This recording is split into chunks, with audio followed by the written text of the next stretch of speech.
Welcome to Safari India's exclusive interview with Mr. Pradeep Shetty, President, Federation of Hotel and Restaurant Associations of India. Welcome, Mr. Shetty. Let's start with the role of Federation of Hotel and Restaurant Associations of India. What are the proposed and current initiatives that your organization is taking to promote the tourism and hospitality sectors in India? So, FHRAI's role is primarily on policy advocacy with the central government and the state governments. We do many things to generally promote the growth of the hotel industry in the country. We work towards events and meetings and conventions where knowledge sharing and platform sharing with the government and policymakers take place. We generally work for the betterment of the business environment for our members, that is hotel owners across the country, and for ensuring that there is greater impetus and encouragement for investment in hotels across the country. From the perspective of hospitality industry as a whole, what are the top 5 opportunities that you see? And is the industry prepared to capitalize on these? The religious tourism being one of the top opportunities, I feel. After Ayodhya, there has been a lot of, and even prior to that, during the pandemic, there's been a consistent campaign by the government on Apna Desh Dekho and also on the PRASAD Scheme. And we see a lot of travel happening, and hotels are seeing many more domestic travelers, wanting to lodge in as compared to what it used to be pre-pandemic. So I think domestic travel, and more particularly with spiritual tourism and with religious tourism and wellness, and there is a lot of focus and interest for the traveler in sustainable tourism, in getting into hotels and activities which meet the sustainable goals. I think these are a few of the top priorities, and going with, there is also a top priority opportunity in development of newer tourist locations, especially the third and fourth cities across the country that is happening. So there are more and more hotels being built. This is because of better infrastructure now that is available.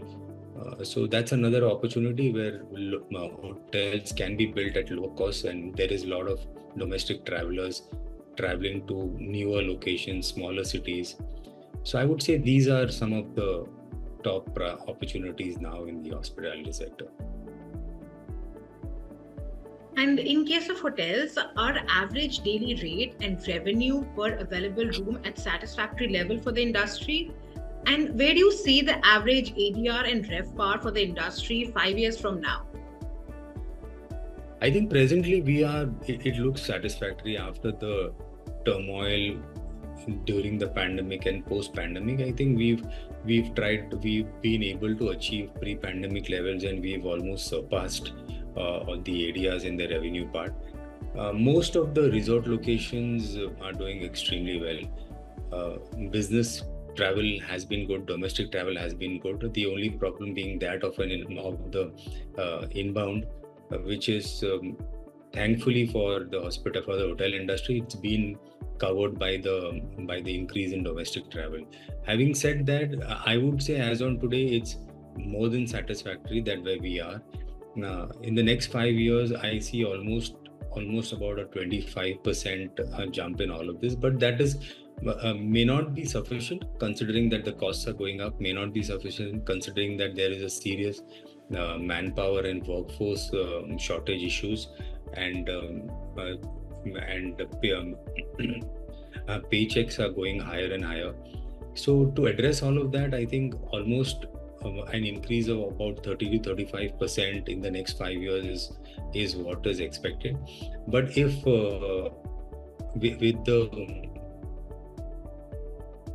2047 goals that we are having, and with so much of tourism related infrastructural advancement that is happening, and if finally the international inbound starts coming, I think we should be able to achieve all of this sooner than even 5 years, an increase in about 35% of our revenues that we are currently at.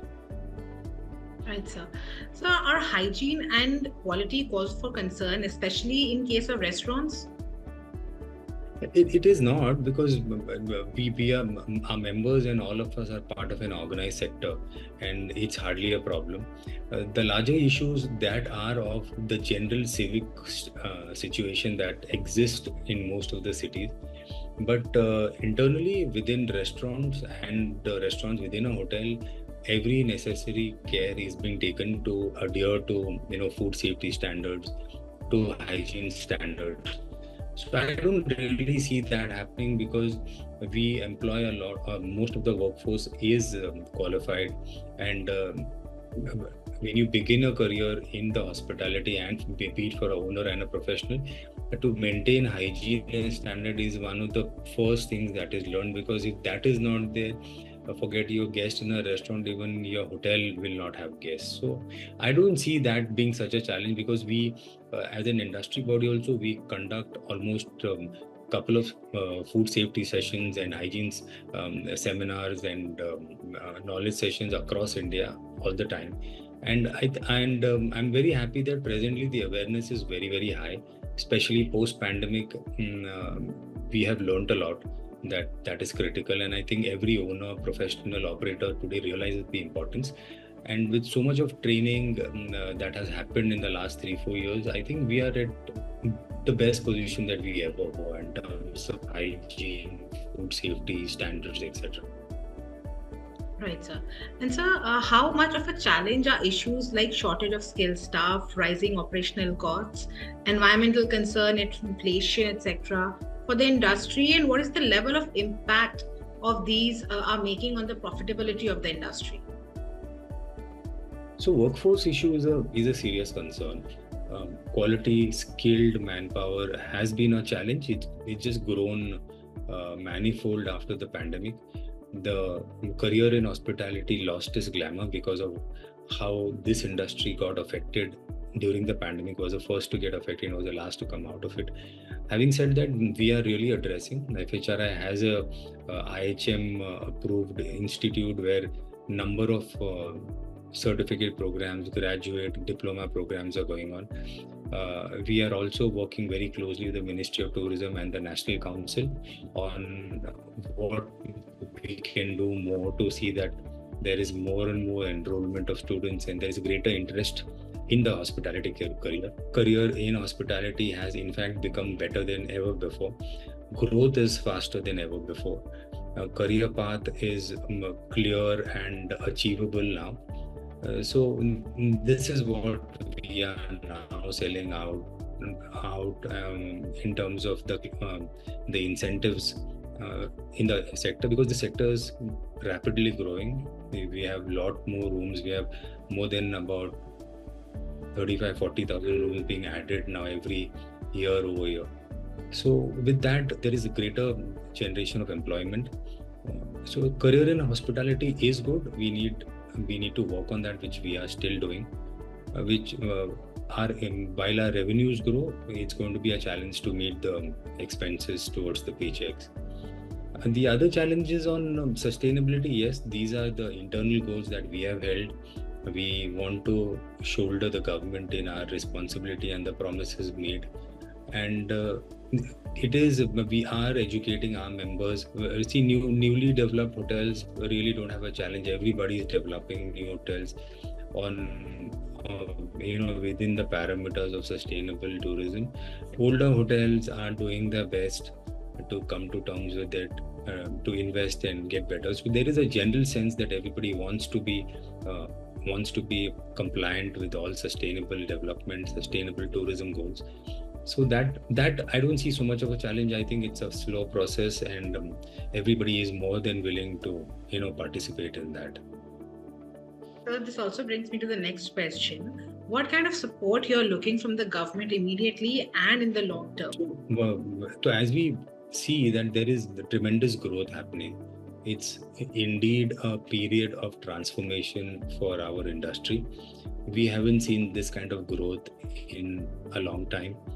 we have a vision of 2047 which FHRAI as a body has embraced. In fact, we are also having a convention on this topic in Goa later this year, and it's about the visions of 2047. But in order to achieve all of that, primarily, most importantly, there has to be easy funding that should be available. We've been advocating long-term credit facility for this industry. Firstly, there has to be a credit facility and a credit friendly environment for the industry, which has not been existing. Long-term lending considering the fact that this industry has long gestation periods and return of investments span beyond 15 years.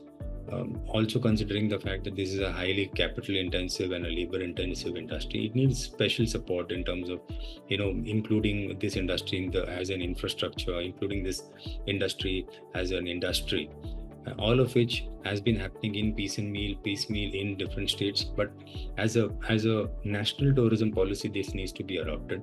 Long-term funding, lower interest rates, to be treated as an infrastructure.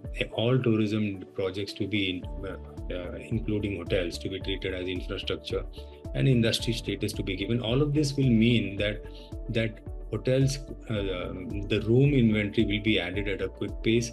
The room rates will be rationalized, and all of this is going to help advancement of our goals in achieving the 2047 targets. Right, sir. So there's a lot of talk about artificial intelligence transforming the hospitality industry. Can you elaborate on this, especially the point that can robots replace humans? Yeah, there has been a lot of discussion. I mean, we see a lot of inventions happening, and I think a lot of it has already been adopted in terms of guest services, in terms of feedback services, in terms of a lot of things has happened in terms of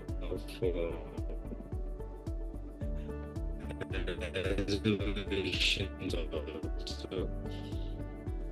But having said that, robots looking at with a lot of guarded response, especially in India, when our travelers and guests look at extraordinary hospitality and experience, which is very human driven and person driven.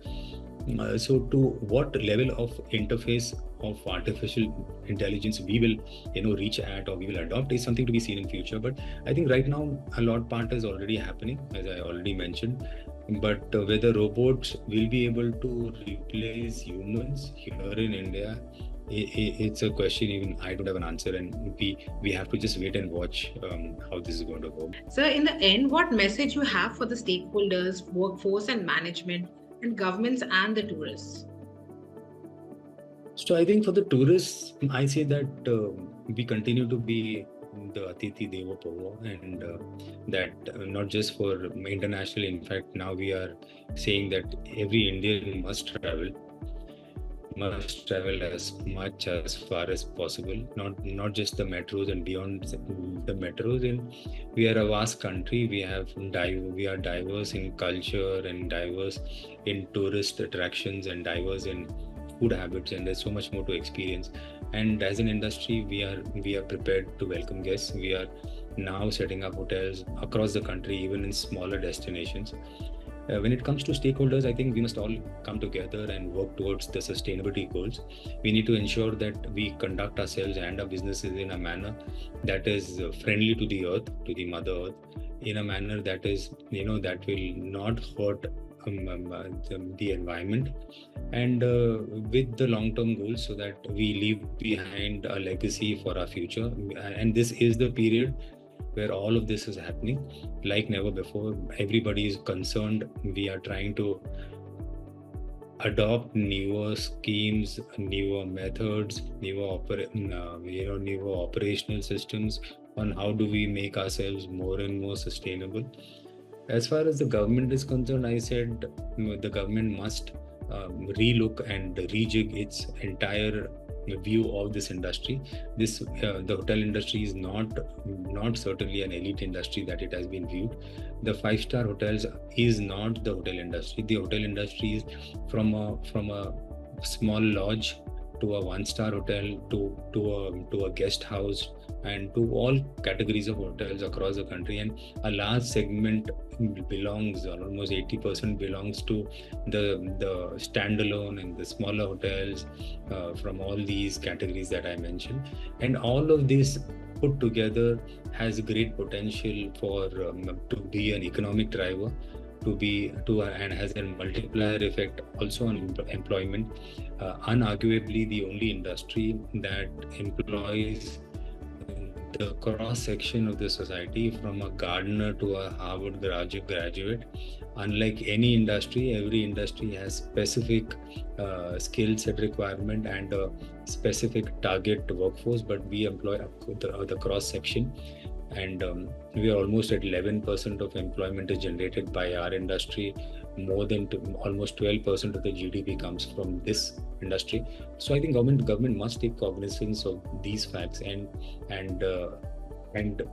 bring more and more reforms and impetus and encouragement to the industry, so that we can see more growth and we can see more and more ease of doing business, so that the players in the industry spend more time developing rather than tackling with the government issues and local regulatory issues at all the times. I think this would be my message. Have I missed out anybody else? I think that's about it, right? Thank you, Mr. Pradeep, for such a wonderful discussion and insights about travel industry. Thank you so much. Most welcome. Stay tuned for more such enriching conversation with Safari India.